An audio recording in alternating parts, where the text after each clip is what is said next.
Hello everyone. आज हम महात्मा गांधी के बारे में जानेंगे। लास्ट वीडियो में हमने रविंद्रनाथ टैगोर विवेकानंद के बारे में जान लिया था। अगर आपको मेरी वीडियो अच्छी लगे तो प्लीज़ लाइक कर दिया करो और कमेंट किया करो और सब्सक्राइब कर दिया करो। चलिए जानते हैं। According to him strength does not come from physical capacity, it come from indomitable will. Gandhi ji का मानना था कि जो स्ट्रेंथ होती है, जो शक्ति होती है, वो सिर्फ हमारी शरीर की योग्यता के कारण हम नहीं कह सकते वो हमारी शक्ति है, बल्कि जो हमारी असली शक्ति होती है वो हमारी अदम्य जो हमारा बल होता है, अदम्य शक्ति होती है, हमारे अंदर की पावर होती है, वो हमारी असली जो स्ट्रेंथ होती है। Mohandas Karamchand Gandhi was born at Porbandar, western India on 2 October 1869. Gandhi ji was popularly known as Bapu out of affection and reverence by the people. His father Karamchand Gandhi served as the dewan of Porbandar state. Mohandas Karamchand Gandhi इनका full name था। इनका जन्म पोरबंदर में हुआ, western India में है, जो 2 अक्टूबर 1869 में। गांधी जी को सब प्यार से बापू कहते हैं। उनके नेचर की वजह से, उनका जो अफेक्शन था, उनकी वजह से लोग उनको प्यार से बापू कहते हैं। उनका जो पिता थे करमचंद गांधी, वो दीवान थे पोरबंदर स्टेट में। हिज मदर वॉज पुतलीबाई, उनकी माता का नाम था Putlibai. He was sent to a local school, but as a student he was slow, shy and hesitant. He was married to Kasturba at the age of 13. Mahatma Gandhi ji शुरू में जो लोकल स्कूल में उन्हें स्टडी की थी, वो एक बहुत ही साई नेचर के बच्चे थे और एक शर्मीले और बहुत ही स्लो थे। और उनकी जो 13 साल की एज में ही उनकी शादी हो गई थी कस्तूरबा से। एट 18 गांधी जी मैट्रिकुलेटेड एट अहमदाबाद, और जो 10वीं की परीक्षा उन्होंने की थी वो अहमदाबाद से की थी। He was sent to London to study law where he remain for 3 years, और लंदन में ये लॉ की स्टडी करने के लिए गए थे 3 साल के लिए। After returning from South Africa he started his law practice to at Bombay, और जब वो वापस आए साउथ अफ्रीका में, उन्होंने अपनी स्टार्ट की थी जो भी प्रैक्टिस की थी अपनी लॉ की। However he was not very successful, he return to his native place, और इसमें वो ज़्यादा सक्सेसफुल, इनको जो सफलता नहीं मिली थी, और फिर ये अपने नेटिव प्लेस में वापस आ गए राजकोट में। ठीक है। Here he received an offer from an Indian film, और यहाँ पर इनको जो ऑफ़र मिला था कि इंडियन फिल्म में मौका मिला था इससे भर्ती होने का। Which had a branch in South Africa, जो कि साउथ अफ्रीका की ब्रांच जिसमें थी। In April 1893 he sailed from Durban, although his case was over he continue to stay in Africa, और फिर वो जो अप्रैल 1893 में वो डरबन की तरफ निकल पड़े थे। ठीक है, जहाँ पर उन्होंने कंटिन्यू स्टे किया फिर वहाँ पर अफ्रीका में। There he saw is service of insulting event of disgracing Indian and his political feeling was awaken. वहाँ पर उन्होंने देखा था किस तरीके से जो हमारे इंडियंस हैं, जो हमारी फीलिंग है उनके साथ किस तरीके से वहाँ पर कोई किस तरीके से अत्याचार हो रहे हैं लोगों पर। He founded the Natal Indian Congress in 1894, फिर उन्होंने फाउंडेड की थी नेतल इंडियन कांग्रेस को 1894 में। This was the turning point of his life, ये उनकी लाइफ को एक नया मोड़ दिया इसने। He found that the Indian in South Africa were treated very cruelly and in fact like animals. वे देखते थे कि साउथ अफ्रीका में किस तरीके से लोगों को ट्रीट किया जाता है, लाइक हम कह सकते हैं पशुओं की तरह उनके साथ ट्रीट किया जाता था। They had no political rights, वहाँ पर कोई भी अधिकार नहीं था राजनीतिक जो लोगों के पास। He completely devoted himself to the service of the people, तब उन्होंने अपना सब कुछ लोगों को ही कंप्लीट डिवोट कर दिया था, खुद को उनकी सेवा में लग गए थे। He would himself into practice of satyagraha and he सब Gandhi ji spend 20 years in South Africa working to fight discrimination, तो फिर उन्होंने वो इसी अपने जो सत्याग्रह है इन सब अपने नियमों को, अपने आंदोलनों को लेकर भी फिर वो वहीं पर रहे काफ़ी समय तक, और उन्होंने लोगों की सेवा में अपना जीवन व्यतीत किया। ये उनकी डेफिनेशन थी कि साहस कोई शरीर विशेषता ना होकर बल्कि हमारी आत्मिक शक्ति है, हमारा अदम्य साहस है। अब हम देखेंगे कि गांधी जी की फिलॉसफी क्या है। उनके अनुसार according to Mahatma Gandhi, man is the maker of his own destiny and I therefore ask you to become maker of your own destiny. आदमी अपने भाग्य का निर्माता स्वयं है, तो इसलिए मैं याचना करता हूँ कि आप अपने भाग्य का निर्माता बने। गांधी जी ये मानते थे कि हम जैसा चाहे अपना भाग्य बना सकते हैं, हम खुद अपने भाग्य का निर्माण करते हैं। Gandhi ji philosophy of life can be describe as follow. हम देखते हैं उनकी फिलोसफी क्या थी, गांधी जी किन किन जो उनके असूल थे, रूल से, वो क्या थे। ट्रूथ एंड अहिंसा, सच्चाई और अहिंसा, नॉन वायलेंस। तो वो सच और हम जैसे जानते हैं कि अहिंसावादी थे वो, और सच्चाई के साथ थे। According to him, truth and ahimsa are the two sides of coin. They are interviewed and it's practically impossible to separate them. सत्य और अहिंसा एक सिक्के के दो पहलू हैं, ये एक दूसरे से जुड़े हुए हैं, इन दोनों को एक दूसरे से अलग करना नामुमकिन है। ये मानते थे कि ट्रूथ और जो सच्चाई है और जो अहिंसा है वो एक साथ ही चलती हैं। Satyagraha, it implies holding of truth through love and purity. ये था कि प्यार और पवित्रता के साथ सच की लड़ाई लड़े और उसे हम प्राप्त भी करें। सत्याग्रह ये वही था, बिना किसी लड़ाई झगड़े के सत्याग्रह करना, किसी भी चीज़ को पाना जब हम सच को प्राप्त करना चाहते हैं। सुप्रीम गॉड, ये मानते थे कि भगवान सर्वोच्च हैं।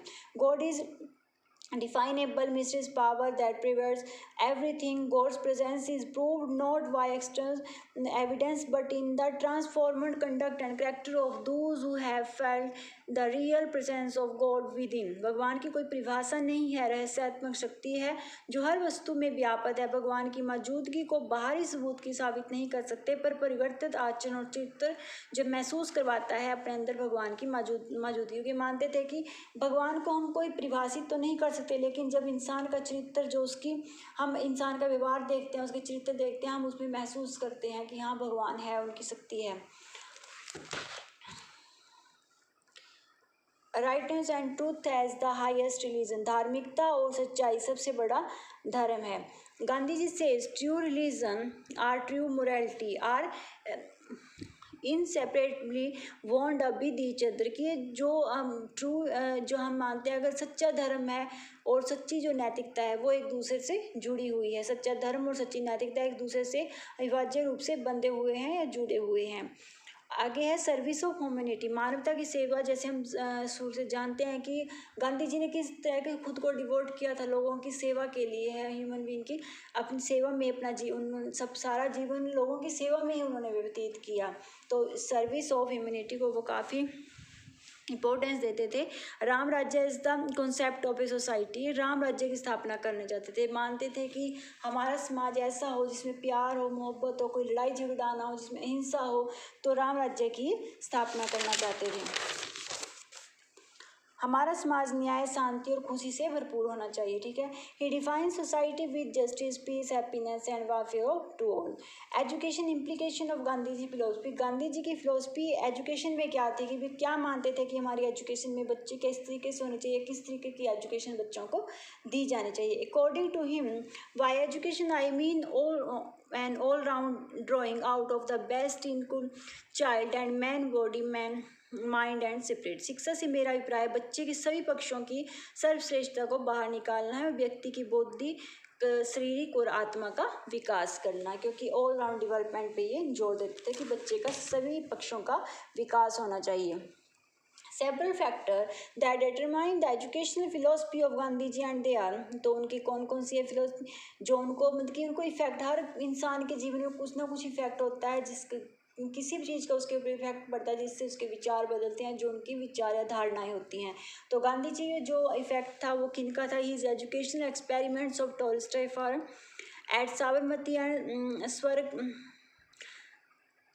सेवाग्राम आश्रम, his philosophy of life, his dissatisfaction with the prevailing system of education and new social order। Tolstoy farm में जब फार्म में गए, मैं वहाँ रहे, तो मैं जो शैक्षिक प्रयोग थे वहाँ जो एजुकेशन सिस्टम था वो उनको अच्छा लगा। साबरमती सेवाग्राम आश्रम की जो धारणाएं थी उनका इनके ऊपर काफ़ी इफेक्ट था। अपने जीवन, जो उनका अपनी लाइफ थी, उनकी अपनी फिलोसफी थी, अपने जो उन्होंने लाइफ में देखा या जीवन में जो भी महसूस किया, और अपनी जो हमारी शैक्षिक प्रणाली चली आ रही थी पुरानी, वो उनसे भी असंतुष्ट थे। तो अभी वो थोड़ी चेंज चाहते थे, कि नए समाज का निर्माण चाहते थे, कि हमारा समाज एक नया निर्माण, हमारे समाज में एक नया विकास हो, हमारे समाज का फ्री एंड कंपलसरी एजुकेशन, जैसे हम जानते हैं कि सबसे ज़्यादा जोर गांधी जी ने जो दिया था वो फ्री और कंपलसरी एजुकेशन, इसलिए उन्हें बेसिक एजुकेशन जो बुनियादी शिक्षा है उनको भी उन्होंने एक कह सकते हैं डेवलप किया था, जिसमें वो फ्री और कंपलसरी एजुकेशन को मानते थे कि बच्चों को जरूर देनी चाहिए, मुफ्त और अनिवार्य शिक्षा। According to Gandhi ji, within the age of 7 to 14 there should be free and compulsory primary education for children. ये मानते थे कि जो 7 साल की जो एजुकेशन है वो बच्चों को फ्री और कंपलसरी मुफ्त और अनिवार्य रूप से दी जाए। 7 से 14 साल तक के बच्चों को प्राथमिक स्तर पर मुफ्त और अनिवार्य शिक्षा दी जाए।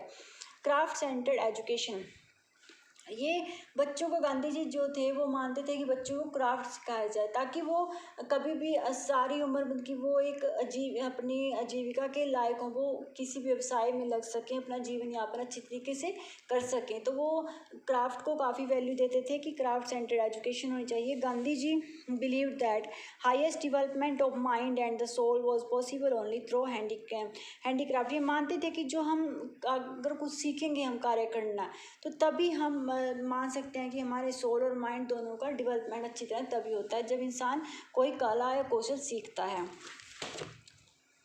He did not want to teach the handicraft side by side with the liberal education. It was his wish that the whole process of education should be imparted through some handicraft और industry. जब मान ये नहीं चाहते थे कि ये कि सिर्फ एजुकेशन, जैसे हम कहते हैं कि हाँ जो भी कला कौशल या बच्चों को काम सिखाया जाए क्राफ्ट का, वो साइड बाय साइड सिखाए। वो कहते थे कि एजुकेशन के साथ साथ वो चले, शिक्षा के साथ साथ इस तरीके से जुड़ी हो कि बच्चा साथ ही साथ शिक्षा ग्रहण करे और साथ ही साथ अपने जो उनको क्राफ्ट भी सिखाया जाए। गांधी जी का विश्वास था कि हस्तकला से ही आत्मा और बुद्धि का विकास हो सकता है। वे नहीं चाहते थे कि हस्तकला को साइड बाय साइड पढ़ाया जाए, बल्कि इसे भी शिक्षा का मुख्य विषय बनाया जाए। सेल्फ सपोर्टिंग एलिमेंट, स्वयं सहायक तत्व। He believed that the right kind of teachers would teach the children the dignity of labor, and those children would regard the craft as an integral part and means of their intellectual growth. ये मानते थे कि बच्चों को मतलब कि एक, जैसे मैंने नीचे लिखा, बच्चों को श्रम की महत्व बताई जाए। ये कहते थे कि बच्चों को सिखाया जाए कि वो किस तरीके से खुद के सहायक बन सकते हैं, कि हम अपनी सहायता कुछ कर सकते हैं स्वयं, उनको किस तरीके से वो कहने सेल्फ डिपेंडेंट हों, वो दूसरों पे डिपेंड ना रहे, उनको इस तरीके से एजुकेशन दी जाए। Education should be in mother tongue, और ये भी बहुत इंपॉर्टेंट देते थे बात को कि जो भी हमारी भाषा हो, जो हमारी एजुकेशन हो वो अपनी लैंग्वेज, हमारी मातृभाषा में, क्योंकि ये मानते थे कि जितनी हम अपने विचारों को या हम किसी तक पहुंचा सकते हैं, वो सबसे ज़्यादा अपनी भावनाओं को वो अपनी मातृभाषा में हमें समझा सकते हैं। हम हर चीज़ को समझ भी हम अपनी मातृभाषा में ही सकते हैं। He believe that mother tongue would enable the children not only to understand clearly the rich heritage of people, ideas, emotion and aspiration, but also enable the children to express themselves effectively, clearly and lucidly। ठीक है, तो अच्छी तरीके से हम अपनी भावनाओं को, अपने इमोशंस को लोगों तक पहुंचा भी सकते हैं और दूसरे की बातों को अच्छी तरह समझ भी सकते हैं। बच्चों को मातृभाषा में ज्ञान दिया जाए, सिर्फ समझने के लिए नहीं बल्कि अपनी मातृभाषा में हम अपनी भावनाओं व विचारों को अच्छी तरह से लोगों तक पहुंचा सकते हैं। Education should be based on non violence. ये मानते थे कि जो शिक्षा है हमारी वो अहिंसा पर आधारित होनी चाहिए। He wanted that it should be based on non violence. Society, politics, economic and education must stand on non violence, truth and justice. वे चाहते थे कि ये अहिंसा पर आधारित हो, समाज, राजनीतिक, आर्थिक व्यवस्था और शिक्षा अहिंसा, सच्चाई और न्याय पर आधारित हो। ठीक है, तो जो भी है बच्चों को एजुकेशन दी जाए या कुछ भी हमारे समाज में जो भी हो, वो सब हमारा अहिंसा पर आधारित होना चाहिए। अब ये हम गांधी जी के जानते हैं कि वो उद्देश्य क्या मानते थे हमारी एजुकेशन के। Aims of education, all round development of personality, व्यक्तित्व का पूर्ण विकास। Why all round development? He means development of body, mind and spirit. All round development employs harmonious development of human personality in a balance manner. Example heart, head और head. एक ये ध्यान रखना कि कई बार पूछा जाता है गांधी जी ने जो 3H बताए हैं वो कौन से बताए हैं। हमारी एजुकेशन जिसके द्वारा ये मानते थे कि ऑल राउंड डेवलपमेंट में ये कैसे मानते थे, हेड, हार्ट, हैंड और हेड, जिससे शारीरिक, मानसिक और बौद्धिक हमारे तीन का कंप्लीट पूर्ण विकास होना चाहिए बच्चे का। और एक इनकी स्टडी में ये मानते थे कि 3 आवर्स को ये इन्होंने 3 आवर्स का नाम दिया, जैसे रीडिंग, राइटिंग और अर्थमेटिक, यानी कि लिखना, पढ़ना और अंकों का ज्ञान। क्योंकि हम नॉर्मली जब पढ़ते हैं रीडिंग, राइटिंग और अर्थमेटिक, ये ऐसे इनकी प्रोनाउंसिएशन है, तो इसलिए इनको 3 आवर्स के नाम से इन्होंने कहा है। और 3 H इन्होंने माने हैं, हेड, हैंड और हार्ट। ठीक है, आगे हमारा द यूटिलिटेरियन एम, उपयोगी शिक्षा। ये मानते थे कि he advocate self supporting education taking into account the basic needs of human life. ये मानते थे कि बच्चों को शिक्षा ऐसी दी जाए जो उनके जीवन की ज़रूरतों में, जो भी उनको ज़रूरत हो, या लाइफ में हम कह सकते हैं कि उनको जो व्यवसाय दिला सके, या फिर किसी भी तरीके से जो उपयोगी शिक्षा हो, केवल उनको वही शिक्षा प्रदान की जाए। कल्चर एवं सांस्कृतिक उद्देश्य। According to him, culture is not the product of intellectual work but the quality of the soul permeating all aspects of human behavior।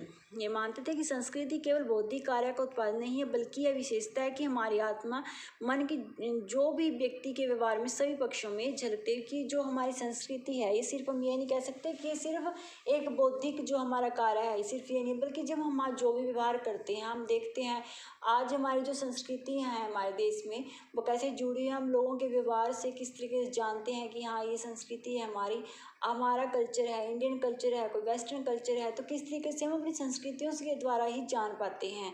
तो वो हमारे व्यवहार में, हमारे पहनावे में लगा लो, हमारे हर तरीके के हर पक्ष में हमारा वो झलकता है हमारी संस्कृति। तो ये संस्कृति का उद्देश्य भी थे कि अपनी संस्कृति को भी कायम रखा जाए। कैरेक्टर बिल्डिंग, ये चरित्र निर्माण पर काफ़ी जोर देते थे। He made character building as a central purpose of education. ये मानते थे कि सेंट्रल पर्पज होना चाहिए हमारा किस चीज़ का, कैरेक्टर बिल्डिंग का, चरित्र निर्माण का। He said that character as the expression of the whole personality including its ethical spiritual aspects. If character is well built, the society would evolve itself in a new form and fashion without depend upon others। ये मानते थे कि अगर एक व्यक्ति का, एक बच्चे का विकास अच्छी तरीके से हो, तो कोई भी सोसाइटी है, कोई भी समाज है हमारा, तो वो सब हमारा डिवेल्प करेगा अपने आप ही। एक अच्छा नागरिक, जब एक अच्छा बच्चा होगा, उसका चरित्र निर्माण अच्छी तरीके से होगा, तो वो हर तरीके से हमारा समाज विकास करेगा। शिक्षा का मुख्य उद्देश्य चरित्र निर्माण है। चरित्र हमारे पूरे व्यक्तित्व को प्रकट करता है। नैतिकता और आध्यात्मिकतावाद को, अगर चरित्र का निर्माण सही हो तो समाज नए रूप में स्वयं ही विकसित हो जाता है। ठीक है, ये चरित्र निर्माण को काफ़ी इंपॉर्टेंस देते थे कि एजुकेशन इस तरीके से दी जाए कि जिससे बच्चों का सही तरीके से चरित्र निर्माण हो, अच्छी उच्च चरित्र हो। प्रिपरेशन फॉर कंप्लीट लिविंग, वास्तविक जीवन के लिए तैयार करना। Like Herbert Spencer, he stress preparation for complete living as one of the aim of education since life is very complex and we set with a plethora of problems and difficulties. Education should aim at preparing for the future citizens to face the problems of life here and there. A child was considered prepared for complete living if he could adjust himself to self, his occupation and society। ये मानते थे कि बच्चों को वास्तविक जीवन के लिए तैयार किया जाए, क्योंकि जैसे हर्बर्ट स्पेंसर मानते थे, ये भी इसी बात को मानते थे कि जो हमारी लाइफ है उसमें काफ़ी कॉम्प्लेक्स है, काफ़ी प्रॉब्लम्स है, हमारा जो जीवन है वो कठिनाइयों से भरा पड़ा है। हम बच्चे को इस तरीके से तैयार किए जाए उनको कि वो अपने जो फ्यूचर में अगर कोई प्रॉब्लम के सामने आए तो वो उनको फेस कर सके, उनको हर प्रॉब्लम को उनको सोल्यूशन हो, उनके पास तैयार हों हर प्रॉब्लम के सोल्यूशन ढूंढने में। हर्बर्ट स्पेंसर की तरह महात्मा गांधी जी मानते थे कि शिक्षा का मुख्य उद्देश्य बच्चों को पूर्ण जीवन के लिए तैयार करना है, क्योंकि जीवन बहुत कठिन है, यह मुश्किलों समस्याओं से भरा हुआ है। शिक्षा बच्चों को इस तरह से तैयार करें कि वो भविष्य में आने वाली समस्याओं का सामना कर सकें। अगर वे अपने व्यवसाय व समाज में खुद को संयोजित कर सकें तो तभी माना जा सकता है कि बच्चा पूर्ण वास्तविक जीवन के लिए तैयार है। कि अगर वो कहीं भी एडजस्ट हो सकता है, वो किसी सोसाइटी में अपने व्यवसाय में एडजस्ट हो सकता है, तभी हम मान सकते हैं कि वो बच्चा कंप्लीट हमारे अपने लाइफ के लिए तैयार है। ट्रेनिंग फॉर सिटीजन, नागरिकता के लिए प्रशिक्षण। He aim to produce useful citizen for democracy by means of education. The future The future citizens should understand their problems, rights, and duties in proper perspective and know the democratic institution that work for the good of all. शिक्षा के द्वारा हमारे प्रजातंत्र के लिए अच्छे नागरिक तैयार किए जाएं, हमारे आने वाले नागरिक समस्याओं, अधिकारों, कर्तव्यों के बारे में अच्छी तरीके से समझ सकें। आगे है कि इंडिविजुअल एंड सोशलिज्म, व्यक्तिगत और सामाजिक उद्देश्य। He wanted a society in which all individual will have to play their part for the good of all without losing their individual character and identities. He strikes a balance between the idea of social service and individual development. वे चाहते थे कि हर व्यक्ति अपना व्यक्तिगत चरित्र पहचान खोए बिना समाज का हिस्सा बने और समाज सेवा और व्यक्तिगत विकास में सही बैलेंस उनका बना रहे।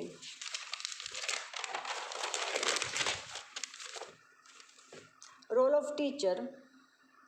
Gandhiji always preached about self-discipline and classified it as one of the most important character of human being. He always mentioned that self-discipline in a man is the key to peaceful and successful life. If a person knows how to control his mind and body at the times of anger, he is disciplined.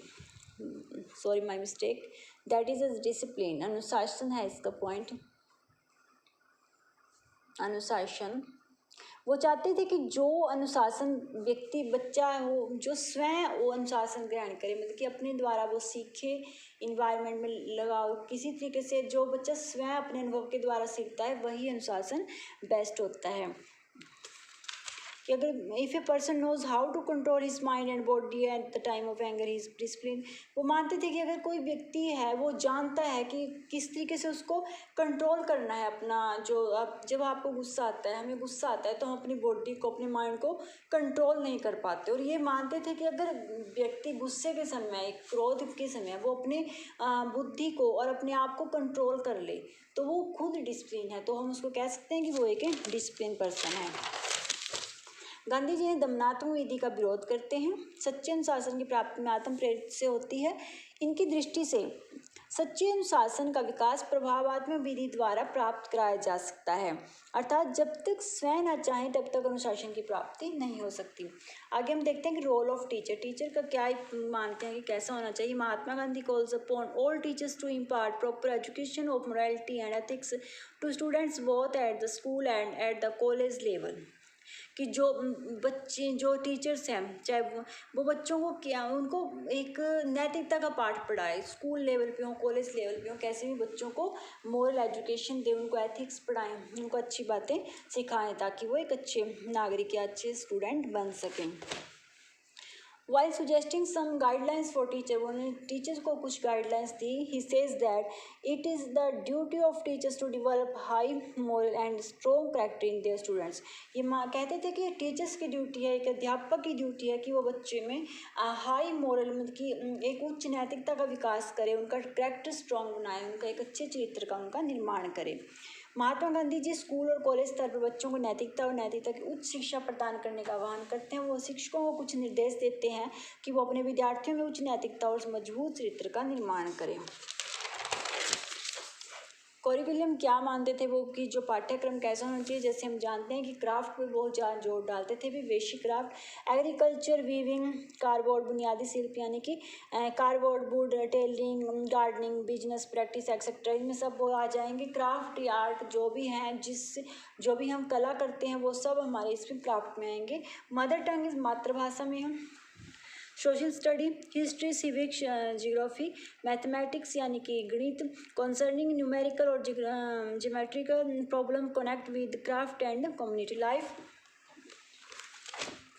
और general science, सामान्य विज्ञान, nature of study, zoology, physics, chemistry, astronomy, psychology, physiology, hygiene etcetera, ये सब drawing and music, चित्रकला और संगीत। आगे method of teaching कौन कौन से फॉलो किए माने हैं उन्होंने, जो बच्चों को किन मेथड में टीचिंग करानी चाहिए वो मानते थे कि लर्निंग बाय डूइंग, करके सीखना, लर्निंग बाय लिविंग, जीने या बीच में रह कर सीखना। लर्निंग बाय लिविंग का मतलब है, ये मानते थे कि अगर हम किसी समाज के बारे में या कहीं भी हम जानना चाहते हैं, तो अगर हम उस समाज में रह कर उसके बारे में जाने तो हम बहुत अच्छी तरीके से उसके बारे में अनुभव भी कर सकते हैं और उनके बारे में डीपली जान भी सकते हैं।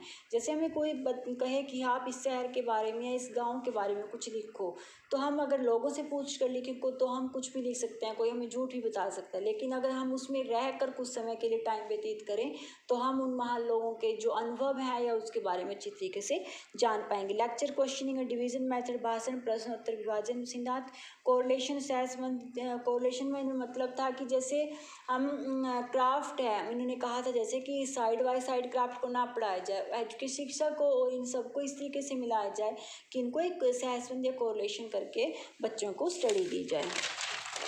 ये थोड़ा मैं बेसिक एजुकेशन के बारे में बता देती हूँ कि हाँ, क्योंकि महात्मा गांधी ने बेसिक एजुकेशन में को फाउंडर थे। Mahatma Gandhi was the founder of basic education in October 1937 in all Indian education conference was held at Wardha. In basic education free and compulsory education for 7 years through mother tongue as a nation wide scale. तो basic education जो महात्मा गांधी इसके founder थे, 1937 में इनकी जो conference की थी महात्मा गांधी ने एक कॉन्फ्रेंस हुई थी वहाँ पर वार्धा में, जिसमें एजुकेशन के बारे में सोचा गया था। और उस एजुकेशन के बारे में जो उन्होंने बनाया था, इसमें उन्होंने ये कहा था कि फ्री और कंपलसरी एजुकेशन होनी चाहिए, 7 से 14 साल के बच्चे को मातृभाषा में दी जाए और फ्री और कंपलसरी एजुकेशन उनको प्रदान की जाए। तो ये था महात्मा गांधी के बारे में। तो अगर आपको मेरी वीडियो अच्छी लगे तो प्लीज़ लाइक कर दिया करो, सब्सक्राइब किया करो। Thank you.